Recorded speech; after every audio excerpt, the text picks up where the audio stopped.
Everything you're about to hear is for education and entertainment purposes only. Whilst we are licensed, we're not aware of your personal financial circumstances. Any advice is general advice. Equity Mates operates under Australian Financial Services Licence 540697. Equity Mates!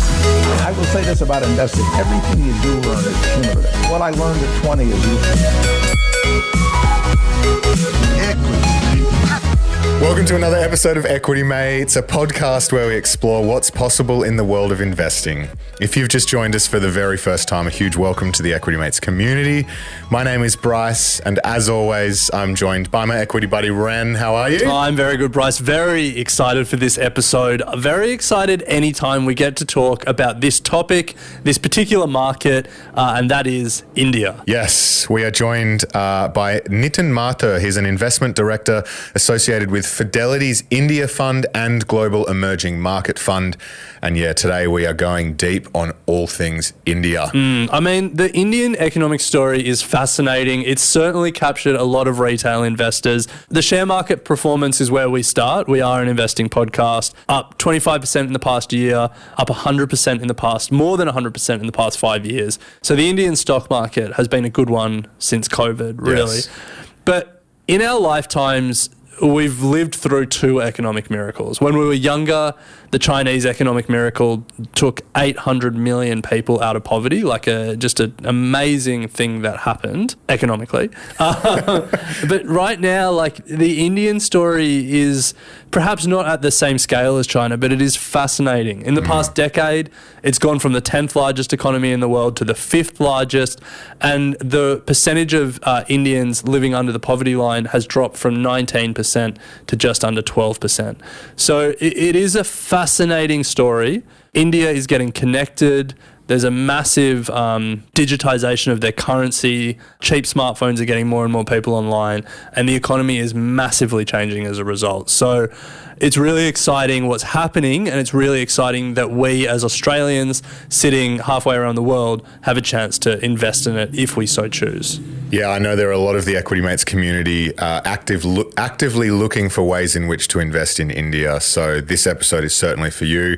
Today's episode is thanks to Fidelity, and it is in support of the launch of their active ETF range. Specifically, today's Fidelity India Active ETF. The ticker is FIIN. So if you're looking to diversify your portfolio and gain exposure to one of the world's fastest growing economies, then this ETF might be one for you. Yeah, Fidelity have 18 years of first-hand experience on the ground in India, and they have a team of analysts looking at companies over there. Access the best of Fidelity's hand-picked investments in just one trade. For more information and to read the PDS and TMD, visit fidelity.com.au. But Bryce, I think let's get to our conversation with Nitin.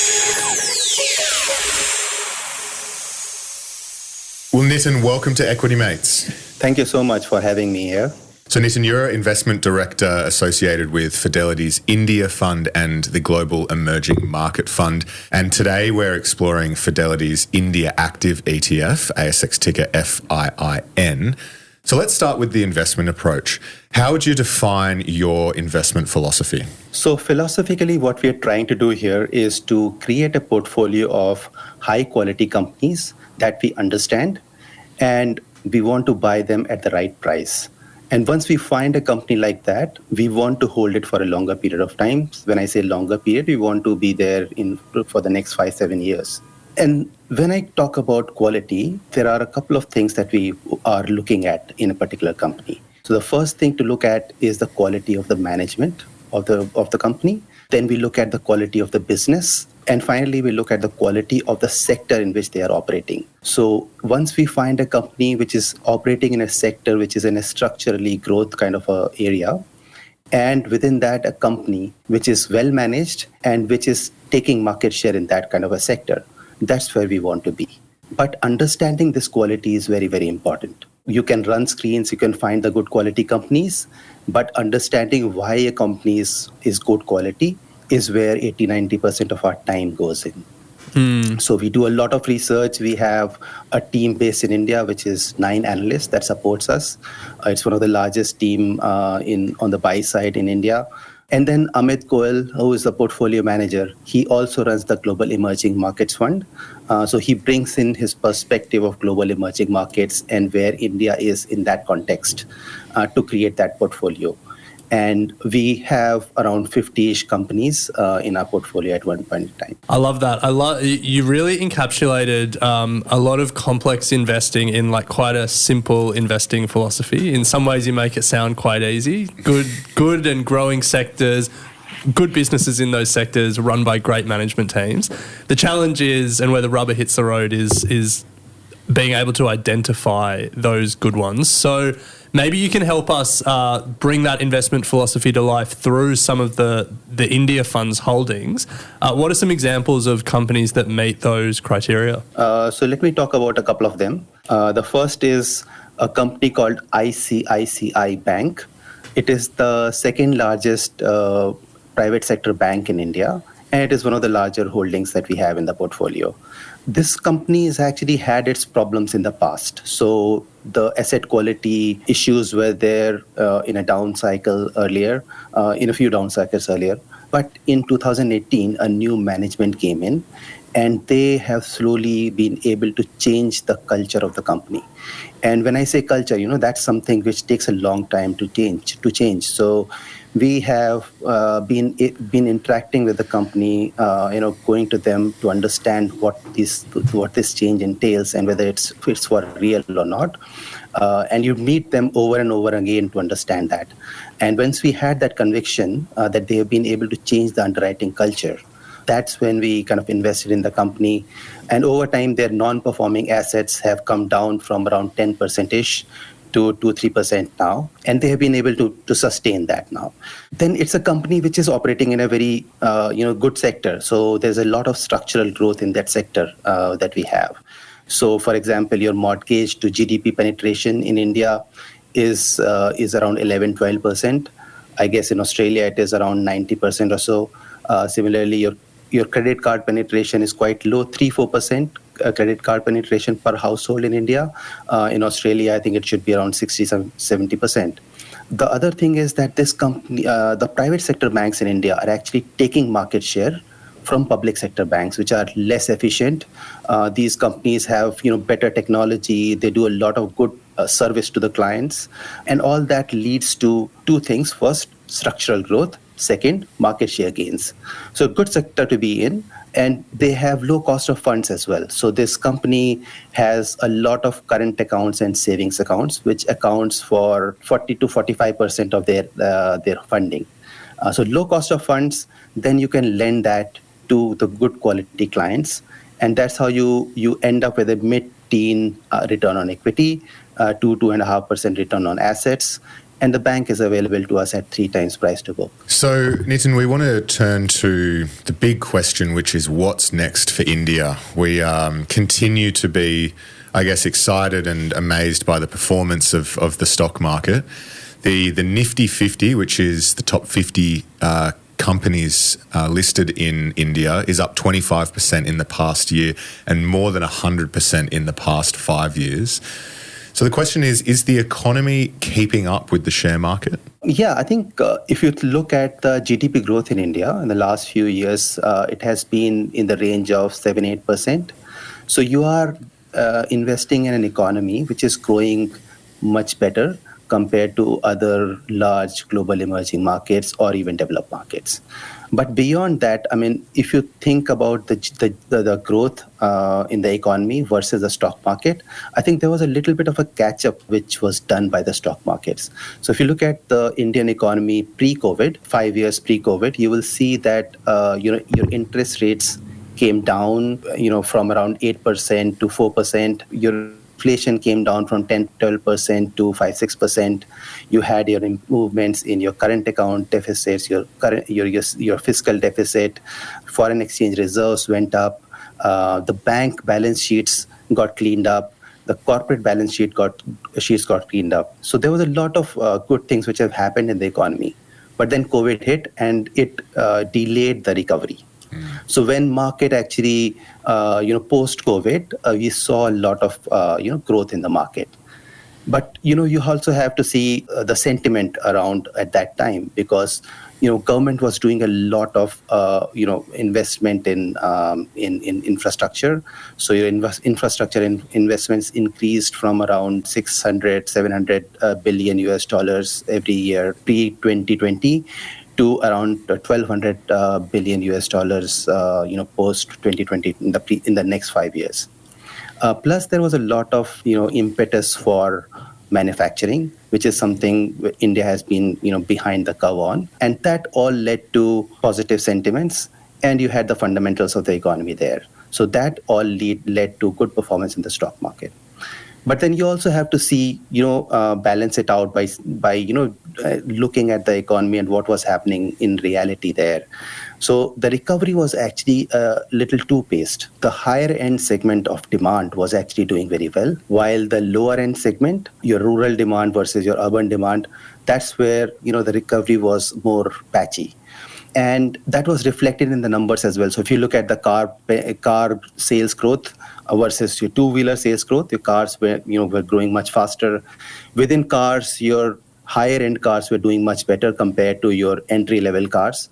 So all that were indications that we were in a K-shaped recovery rather than a big recovery across the board. When it comes to India, there's a lot of misconceptions. I have never been, and I'm sure my perception of the Indian economy is very different to the reality. Bryce spent a year there, almost 15 years ago. And I'm sure your memory of India is just so different to the India in 2024.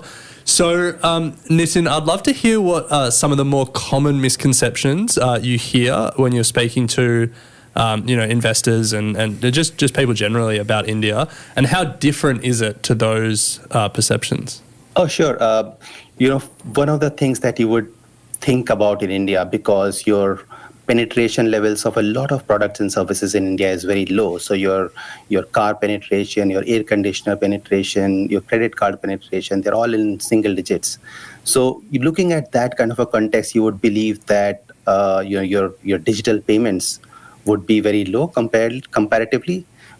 And I'm sure when Bryce went to India earlier, he would have not seen something like this. But if for example, if you go there now, you will see your street vendors to your high-end shopping malls, shops there. They all have a QR code, and that's how payments are made these days in India.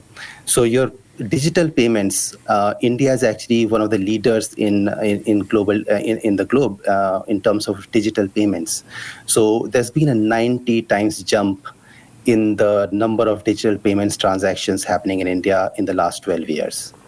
And all that has been possible because of the good ecosystem which has been built around that. So there was something called a UPI, or a Unified Payment Interface, which has been there. It's a real-time, free of cost service which is available. Along that, you have a push towards everyone having a bank account by the government, even if it is a zero balance bank account. So a lot of people now have bank accounts. And finally, the other piece is for your eKYC, know your client. Everyone in India has a digital ID. So you have your ecosystem which is there, and that has led to a big jump in digital payments. So what that has done is actually your digital payments through UPI is now 80% of total digital payments, which means your credit cards and everything is lower. And the use of cash has gone down over time. So your cash in the mid 2015, 16, somewhere there, used to be around 90%. Now it has come down to around 60%. So big jump in digital payments, and use of cash has come down. Yeah, I remember when we were speaking to Amit, who's one of the portfolio managers at Fidelity for the fund. That was a big thing that he was speaking about, the huge push by government to get everyone with a bank account and get rid of cash in the system because of the missed tax revenue that the government gets, and just the flow and effect of all of that. So it certainly sounds like that, that project or initiative is certainly paying dividends. Another aspect of the Indian story that we're super fascinated with is the rollout of cheap smartphones and the massive uptick in internet penetration. I remember when I was there, you could get a phone, but it was nowhere near smart, that's for sure. I think it was on the Reliance network. Back when I was there, 2010, I think internet penetration was about 7%. Now it's just over 50%, at about 52%. So beyond the examples that you just shared, how is this changing the economy? What businesses are you seeing emerging? How is it changing people's lives? Oh, that's and the whole your push towards digital payments is a result of that as well. Plus the fact that in India, you get data at a very cheap rate. So your data in India costs you around 6 US cents for 1 GB for a month. And also because of the low cost, the usage of data has increased quite a lot. So an average subscriber would use 19.6 GB of data per month. So, the usage of data is actually has gone up quite a lot. What that means is that there are 750 million plus internet users in India, which is, I guess, larger than the population of Europe. And that's crazy. And in terms of business, there are obviously new business models coming up. So a lot of people are doing their online travel, bookings online. Food delivery is online. Your grocery delivery is online. Your ride hailing is online. And these businesses are now gaining that critical size to be able to list on the stock market. And that's great because, you're getting a lot more types of businesses available to the stock market, which means the choice that you have is broadened. So that's something which we are as investors looking at when we are investing in the stock markets. We have a declining number of IPOs here in Australia. What is the IPO market like in India? Oh, it's been booming because the stock market is high at a high level as well. So that has also been leading to an increase in IPOs. So these kind of businesses like we had Nykaa, which is more like not a fashion, but basically cosmetics kind of a company, a niche cosmetics company, which is listed in the market. You have Delivery, it's a logistics company which is listed in the market. So a lot of these companies which have come into the market now. And increasing the kind of choice that we have. Yeah, it is just a fascinating economic story. Some numbers that we were looking at before we started recording, I think since 2014, India has gone from the 10th largest economy in the world to the 5th, and the poverty rate in that time has dropped from, I think, 19% to 12%. So it's just it's an amazing economic story on top of the digital story that we've spoken about so far. And I guess what we want to do, we've asked you to bring a couple of stocks. It's fascinating to sort of look, obviously we love being bottom-up investors here, and I think that's what Fidelity is really known for. But from us, looking at the top-down and seeing this amazing economic story and then hearing about the companies that have done well and thrived with this massive growth. So the two companies that you told us before we started recording, 5-Star Business Finance and Fortis Healthcare. Is there a particular one you want to start with today? Let's start with 5-Star Business Finance. Okay, perfect. It's an interesting business model. It's a 36-year-old company, so not very new, and they are operating in a very niche segment, which is they give loans to small businesses. And when I say small business, they're actually at the lowest level segment which they give loans to. It's an interesting area because banks typically don't operate in this area because underwriting for these businesses is very, very difficult. So it takes a lot of effort and time and costs to do the underwriting of these businesses and to understand the willingness and ability of people to pay back those loans.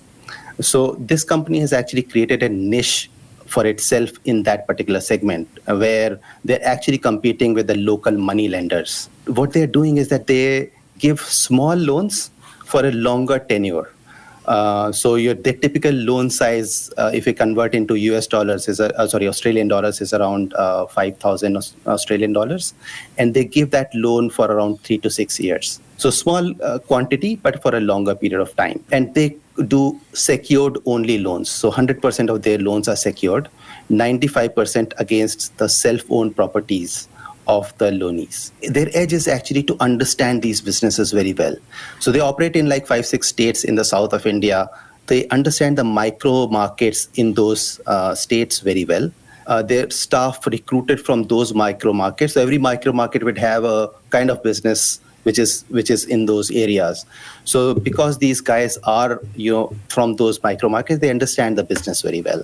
Then they do multiple layers of checking for those businesses. So they have their regional managers, their branch managers, their credit officers, field credit officers who do those due diligence for these businesses. Then they ask everyone in the family taking loan to become a guarantor. So your risks are reduced. Then you have a life insurance on the main person who's taking the loan, which is equivalent to the amount of the loan as well. So multiple layers of risk to kind of reduce these risks, and that's how they kind of give these loans to. And they've been able to grow their AUM very strongly, 40% growth in AUM, 40% growth in branch expansions. Their yield on loans is around 24%. Wow. And their cost of funds are 10%. So they're basically making 14% spreads, which translate into a 7 to 8% return on assets. And it's all good as long as you keep your non-performing assets low, right? So your non-performing assets for this company has been in the range of 1 to 1.5% only. That's how good they are, because it's comparable to one of the best banks in India. So that's how they do it. And it's a very interesting business in a structurally growing area, which has created a niche for themselves. So when you were researching this, what was that moment that you thought, there is something in this company? So I think the key thing was that our analyst who researches these companies, he went to the company. They went to the company and spoke to the management, but also spent a lot of time with the business to understand this underwriting and how they do it. And that's how we kind of got to know about these things and understand these things, how important and how ingrained this niche that they have in this kind of an area. So spending that time with these companies was very, very important to gain this conviction in the company. Now, I'm sure they're not the only company doing this micro lending in India. So as you look at the company today and think about investing in it, from here on in, what's the thesis and where do you see the sort of competitive advantage against other companies trying to do something similar? So the thesis is essentially around the growth and the kind of niche that they have created for themselves. And obviously there are risks which are involved as well. So for example, they are in 4-5 states, as I said, but they are also trying to expand in other areas. So we wanted to understand when they do that, will there be a reduction in their yields? So that's one of the risks of obviously for a business like this, but also because their loans are for 3 to 6 years, so their book runs down quite fast, and you have to replenish it every time. So if as long as you continue to have that niche of yourselves, it's very, very important. Competitors are obviously watching this business model as well. So there's a risk that they will also replicate something like this. But it's a big market and a very fast-growing market as well, where there's a lot of under-penetration. So we're very confident about this business as long as they are able to maintain their niche in this area. So we'll move on to the second one, Nitin, which was Fortis Healthcare. So what is the company? What does it do? So Fortis is the third largest private sector hospital in India. It's a hospital chain. They have 28 hospitals across 10 cities in India, essentially around the bigger cities. So your Delhi National Capital Region, your Mumbai region, Bangalore. These are the three markets there where they have a lot of other hospitals, but they also have hospitals in, the tier 2 cities in India as well. They have 4,500 beds, 6,200 plus doctors, and the largest shareholder is the IHH Group, which is one of the leading, healthcare companies in Asia, out of Malaysia. They operate in a segment where demand is huge because healthcare sector is underpenetrated and structurally growing in India with the growing population everything is growing. Your higher, your old age population is also growing, and their life expectancy is also growing. And the prevalence of non-communicable diseases in India is growing. So your cardiovascular diseases, your occurrence of cancer. India is a big diabetic market in the world, one of the largest in the world. So these diseases prevalence of diseases is increasing as well. Then you have an increase in medical insurance penetration in the country. So that basically leads you to private and good quality healthcare. And finally, medical tourism. So India, the cost of these treatments is actually quite low, 1/3 of what you get in Singapore or Thailand. So all this kind of leading to strong growth and in demand. But on the other side, supply is constrained because your government hospital, they lack in terms of quality as well as quantity. India's spending on healthcare has been less than 4% of GDP. So the private healthcare is around 55-60% of the total healthcare. India has 1.3 to 1.5 beds per 1,000 people, and the World Health Organization recommends at least 3 beds per 1,000 people. So there's an opportunity to double the size of the number of beds in the country. The constraint with the private sector is that there's a lack of availability of land parcels at the right price in the more attractive micro markets like your Delhi region or your Mumbai region. And also you have to put the costs upfront when you're establishing these hospitals, while their gestation period is longer. So all that kind of constraints are there. So what Fortis is doing is that they are expanding the number of beds in their existing facilities. So they want to expand, add 2,000 beds in the next 4 years in their existing facilities. That kind of gives you higher revenues, gives you an improvement in your margins, an improvement in your returns or return on equity. So that's essentially what this company is all about. It's fascinating. So much insight into the company, but also just, what's happening in India and the growth and the opportunity still there. As you were researching the industry and Fortis in particular, what was that moment that you thought there's something here, and I think in particular here relative to the other private hospital operators? So again, the time that our analysts and portfolio managers, they spend with these companies over and over again, meeting their management and the people around the company to give us that conviction about them. And we have been very positive about this whole healthcare sector in India. So we have a position in Fortis, but we also have a position in Apollo Hospitals, which is again a big chain of hospitals in India. So the whole healthcare sector itself is a fast-growing sector, and where there's a lot of structural growth which is going to happen in the country. And once we, again, as I said, we are able to get conviction in a particular company which is gaining market share in this kind of an area, that's where we want to be, and that's how we have exposure to these 2 hospitals in the country. When we spend time and when we kind of got to know how they are expanding, that's again something that we got a lot of comfort in. So their margins are expected to grow from around 12.5% now to around 15-16% in the next 3 years.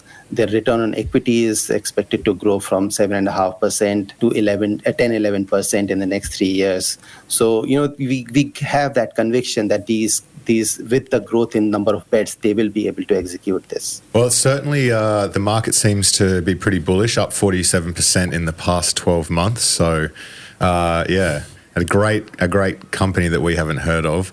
To close out the conversation on Fortis, what are the risks to the thesis? What are you looking for in terms of red flags? So essentially on the growth, so if they are not able to grow their number of beds as fast as they are expected to grow, that will lead to lower margins and overall lower revenues for the company. Also, some of their facilities where they need to turn it around, if the speed of turnaround is not as fast as what we are expecting, that's another risk that we are very focused on for this particular company. Well, Nitin, that does bring us to the end of our episode today. It was in celebration of Fidelity's new range of active ETFs, and specifically Today we're exploring the Fidelity India Active ETF. The ticker on the ASX is FIIN. Backed by 50 years investment experience, Fidelity's new range of active ETFs covering India, Asia, concentrated Australian equities, and global small and mid caps put their 400 investment experts at your fingertips. Access the best of Fidelity's hand-picked investments in just one trade. For more information and to read the PDS and TMD, visit fidelity.com.au. But Nitin, it's always a pleasure to speak to experts in emerging markets and India. We love hearing about the opportunities that exist there, and today was no different. So thank you so much. We appreciate your time. Thank you so much, Alec and Bryce. It was great to speak to you guys. You have been listening to an Equity Mates Media production. In the spirit of reconciliation, Equity Mates Media acknowledges the traditional custodians of country throughout Australia and their connections to land, sea and community. We pay our respects to their elders past and present and extend that respect to all Aboriginal and Torres Strait Islander peoples today.